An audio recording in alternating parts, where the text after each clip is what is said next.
Sitakunda eco পার্কে গলা কেটে শিশু ইরাকে হত্যার মূল আসামি বাবু শেখ গ্রেপ্তার। এই বাবু শেখই ইরাকে প্রথমে ধর্ষণ চেষ্টা করে এবং পরবর্তীতে ইরা চিৎকার করলে ইরাকে ছুরি দিয়ে গলা কেটে হত্যার চেষ্টা করে। পরবর্তীতে ইরা চিকিৎসাধীন অবস্থায় মারা যায়।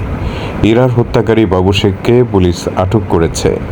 বাবু শেখকে দৃষ্টান্তমূলক শাস্তি দেওয়ার দাবি জানিয়েছেন এলাকাবাসী।